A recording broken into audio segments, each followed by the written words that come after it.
Hello YouTube, Size17 here, but you can just call me Travis, and welcome back for another collection update.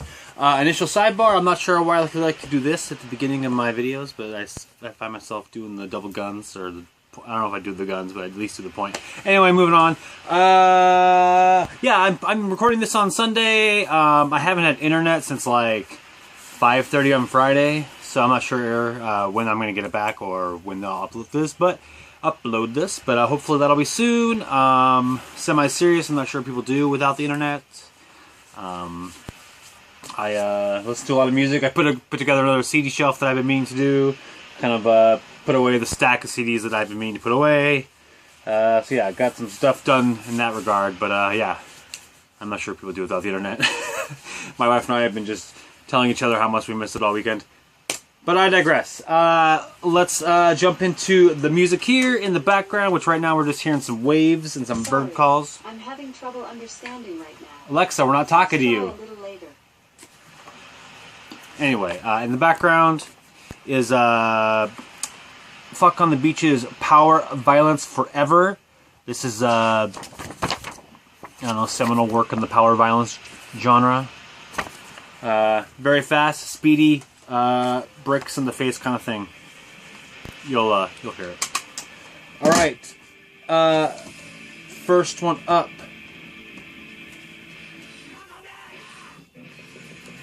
Now turn that shit up. All right, first one up. This came out this year. This is Full of Hell's new album, Trumpeting Ecstasy. Full of Hell was a band that was new to me this year. Before that, obviously, like I said, I guess obviously I'd never heard of them. I will be the minority in this situation. The album cover actually turned me off from checking it out. I'm not really into the album cover, but I know that a lot of people are. Anyway, I kept on hearing or seeing people talk about this. And so finally I just was like, okay, fine, I guess I should look past the album art and check it out. And obviously it is great. Everyone's been saying, it is an awesome, kick you in the face, power violence album. You know, I'm sort of, before this year I had sort of like power violence and grindcore sort of were the same to me. I try to limit myself in my number of genre tags that I use, and so I try to not, you know, branch out and use new ones if I can avoid it. But now I sort of understand the difference between power violence and grindcore a bit. Still learning on that regard. As you know, the more punk and hardcore stuff I listen to, the easier it is for me to sort of discern what is power violence and what is grindcore. This certainly kind of blends that line a little bit, I think. It's real close, but yeah, definitely on the power violence side. 11 tracks of just like I said, kick, punch, bricks, whatever you want to say, right in the face. Just like blistering speed, fast, savage, any of those descriptions you want to use is good. It's that. It's just blistering. It's similar to this, but maybe a little more faster drums. These drums are a little more, I don't know, not as fast. Not this section, but the section I was specifically, ignore that. This album is a ripper, and not the usual way that I use it. It is, yeah, blistering fast, awesome power violence. It sort of has, sort of put into question what I consider an album, because you know, before recently, the rule that I always sort of used for myself was if it was 1 second over 24 minutes, then I would consider it a full-length album. This one clocks in at over 23 minutes, so I'm not really sure how I feel, because I kind of feel like this is a full-length album, and the sort of they consider it a full-length album, I think. So obviously I like to sort of err on the side of what the band says. But, yeah, for now, I'm going to just not think about how long it is and just think of it as a full length. Not that really is something that matters. But, yeah, if you are into just fast, in-your-face savagery, check out this Full of Hell album, Trumpeting Ecstasy. You probably have already listened to it. I was sort of late to the boat on that one. But if you haven't yet, check it out. It's good. Alright, next up, this is an album I discovered from New Wave of Traditional Heavy Metal Full Albums, an awesome channel that I like to follow, for obvious reasons, since I love New Wave of Traditional Heavy Metal. Anyway, he had a sort of a collage of music videos, and when this music video came on, instantly the guitar riff was, whoa, what is this? And then that guitar riff moved into a second guitar riff that I was like, I don't care what this is because I'm buying it. I hadn't even heard vocals at that point. And yeah, that artist is, this is Midnight Priest. Perhaps obviously by the name, this is a band that attempts to sound like Judas Priest, and they do a pretty good job.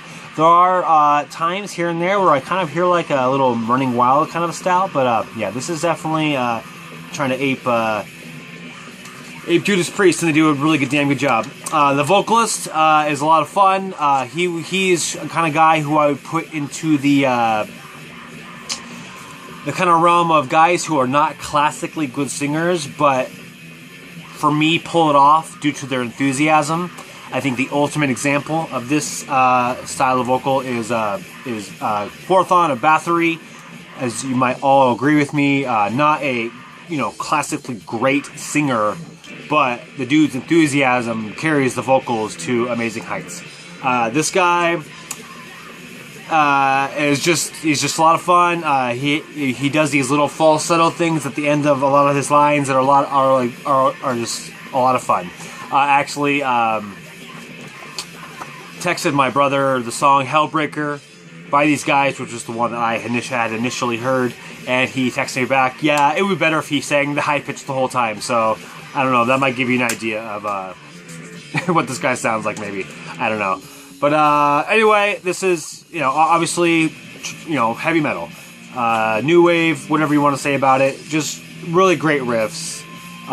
Really great solos. The vocals, like I said, they're not going to be classically good singer style, but it doesn't matter. For me, his enthusiasm carries it. Lex Thunder is his name. Yeah, just on the inside is just lyrics, band photos, and actually I noticed at least this top photo is from that music video session, and the bassist here has an Action shirt on, which I thought was cool. But yeah, this album is anything super great, but it's like I said, it's got riffs and solos, which is something that I'm always looking for. And it delivers pretty well. Delivers pretty well to me. This came out in like 2014. Yeah, off Slaney Records, an Ireland label I've never heard of before. But that's pretty cool. I bought it from the label. These guys are actually out of Portugal, which was pretty cool. I checked out their first full length, which had a different singer who actually sang in Portuguese. I didn't like his style as much, but the riffing was so cool, so I might check that one out later. But I don't know. We'll see. But this one's pretty cool. If you're into traditional heavy metal, it is definitely worth your time if you can get into the vocals, which I was able to do. But yeah, Midnight Priest. I don't think I said the name of the album. It's Midnight Steel. But yeah, pretty good. If nothing else, check out the song Hellbreaker. Even if you don't like the vocals, I quasi-guarantee that by the end of the song you will be singing along with the chorus. And lastly, an album that I was super pumped to get, particularly for this weekend, because without the internet I wasn't sure what to do with my life.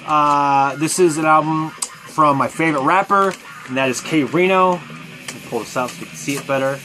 This actually is a collaboration album with a producer, DLP, who I'm not familiar with. I'm on his mailing list, apparently. Because a few weeks ago, I got an email saying, hey, new K-Rino album's coming out. And I was like, obviously I'm getting it. So, I PayPal'd the money over, and then later realized actually I hadn't really read close enough, and it was a K-Rino and DLP album that is popular right now. You got your Drake and Future and that kind of stuff. And so yeah, I was like, oh, okay, I didn't really know who DLP was. My first K-Rino album that wasn't a solo album.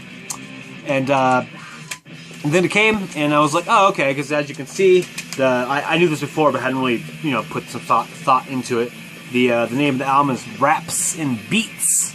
And then, as you can see in the front, we got K-Rino holding this book, which he often references in his songs, which has all his lyrics in it. And then this dude, who I'm not familiar with, but obviously is DLP, holding one of those production pad things. So I'm like, oh, okay. So maybe it's maybe K-Rino's doing all the rapping and DLP's just doing all the production, that's the case. Back, just one panel. Some thanks on the back. So yeah, this is pretty good, obviously. K-Rino's my favorite rapper. I think he's a lyrical wordplay genius. And this album is no different. DLP's productions are pretty cool. They kind of make me kind of feel like a more 90s rap hip-hop style. Don't quote me on that because I'm not as well versed in the 90s era outside of, like a lot of the hits and stuff. Or at least the mainstream artists. I've listened to a lot of full-length albums from those artists, but not necessarily branched out of stuff that maybe is a little less well-known. Someday. So there's so much time. But yeah, this one is pretty good. It's kind of hard to put into context with the rest of his work, because, I mean, let's be honest. Let me show you what's going on with this cat. Okay, so... This is how ridiculous this guy is. And the dude's a freaking workaholic. Alright.